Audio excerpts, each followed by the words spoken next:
Hi, I'm the Dimensional Diva. Thanks for coming back again. Today we have a beautiful card to show you how to make. How about that? Nice and dimensional. Would you love to receive a card like that? I'll teach you how to make it. It does take a little bit of work, but it's worth it because I think anybody would love that card. So, glasses are coming down now. The very first thing I want to show you is the colors of the paper that I chose for this card.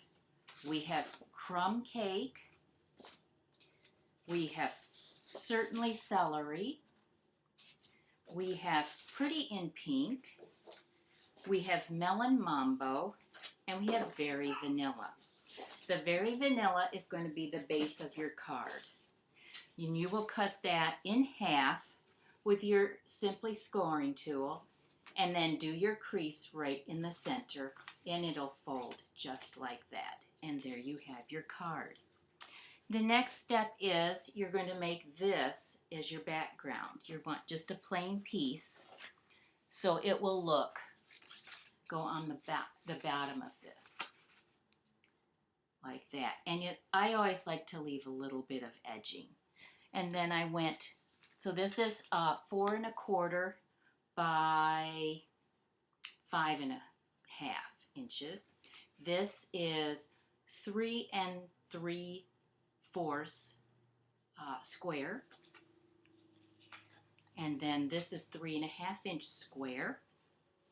And then we have a 1 1/4 rectangle, and then a 1 inch length. So they'll all match up. And then what I do is I take my paper and I like to edge it a little bit and give it a special distressed look. And I use soft suede ink, and you can get your sponge out, dab it a little bit, and just take it around the edges like this. And it gives you just a really cool, older look to the cards. And I do this to a lot of my cards. So I did that on all the pieces. And for this look like this, isn't that gorgeous? I used the Everything Eleanor. This is in the new catalog. We can have so much fun with that, but that's what that Stampin' Set is. And I just covered it with my soft suede. And I don't know about you, but I keep the back of the cardboard when I buy the designed paper. And I use these for so many different things.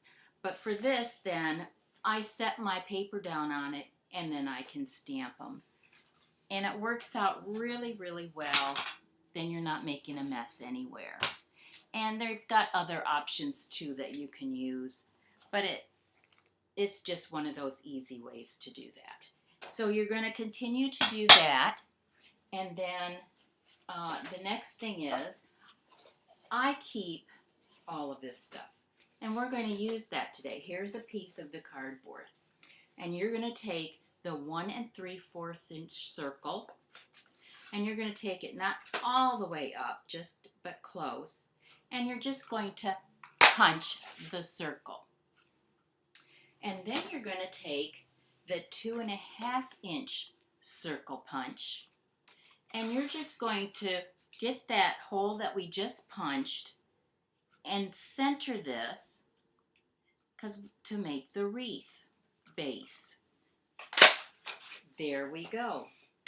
We now have the base for the wreath that we're going to use. I also tried it with a heart, and if you can use your framelit hearts and cut out whatever shape you want to make these with. It's just, you just want to have fun with it all. But here is a heart wreath that I have put together, and I will be putting that on a project as well. So once we have this all set, you want to take your 2 pinks. We don't need as many of the Melon Mambo, but we do need lots and lots from this. And this is what I used. It's your little bitty heart punch. And we were going to just punch those hearts away. Just tons and tons of hearts. Use the whole paper even.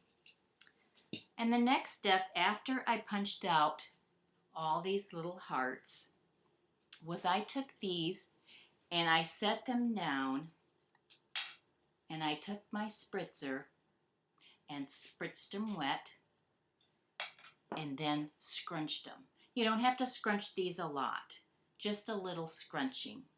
And then I just set it down and let them dry. So once I've got that all done, the next step is we're going to make our leaves. And this is the little Sizzlet little leaves. And I took my Certainly celery and I did the big shot, and I cut out at least 4 from this little leaves. And actually, what I did was I scrunched up those leaves as well, but I did not use the water and spritz them. So I took my trusty glue gun and I just glue those down on that wreath. See how that works? That's each one. Just shape it as well as you can, and you can just scrunch them a little bit. Then after we do that, and after your little hearts have dried, you're going to take your hearts, and I use the glue gun, and I just unfold it, put it in half, so you have, here's a half, and I put some glue on it, and I just keep piling them up on my wreath. And I just put a little bit of the Melon Mambo ones in there just to give it a little bit more dimension and color. So you're going to do that and just keep on doing that until it's completely full, so you have a wreath or a heart or whatever shape you want. And the next thing is you're going to put it all together. So you're going to take your background piece and we're going to go ahead and attach that to our base.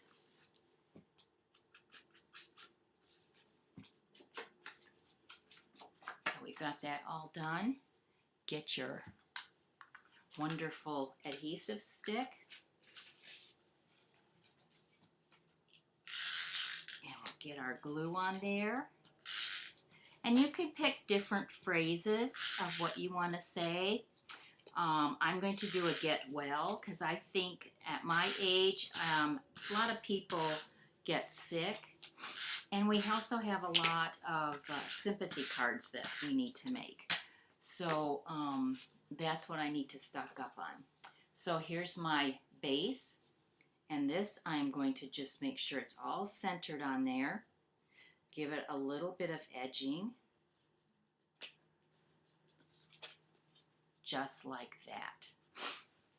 And then I'm going to take my next piece of paper like this, and I will take this and I will attach that.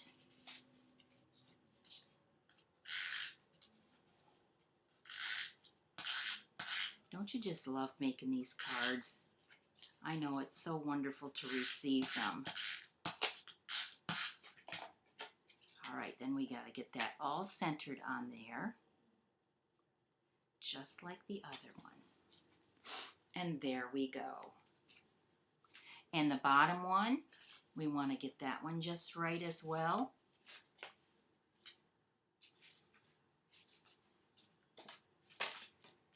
Okay.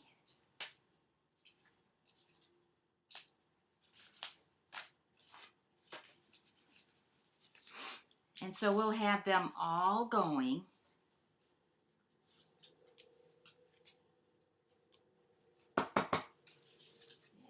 headband doesn't like to stay up.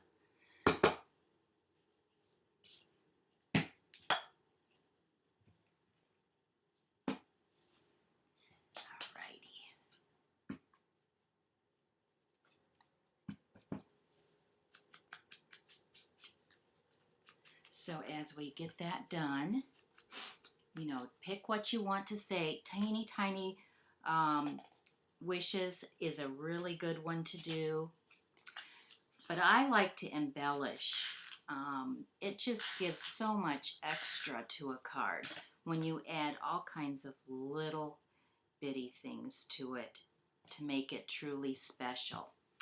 And one of the things that I added to this card is the vintage trinkets. And this is what they come in. So it comes with little bitty buttons as well as little pins. And I use the little buttons. These are brads. So I put 4 of those on the bottom part. And then on the top, I use one of the vintage antique brads. And that I make so that it looks like it's hanging. And I use some of this ribbon here, and it is called Ribbon Taffeta. But it's a great one for putting on there. But you can pick whatever ribbon you want to do. And I think that kind of gives you the basic idea. Here's my little get well. I used the Ticket Duo Punch, and I will use dimensionals to attach that. I used dimensionals for both of these. I did not use dimensionals on the actual wreath, but the rest of it is attached with dimensionals. And if you have any questions, I'm happy to let you know any other ways that I did this. I know there's a lot of options you can do. Just give me a write to dimensionaldiva101@gmail.com, and I will give you more insights as to how I made this incredibly beautiful card. And I look forward to seeing you again next Monday. Have a wonderful week and take care. From the Dimensional Diva, signing off.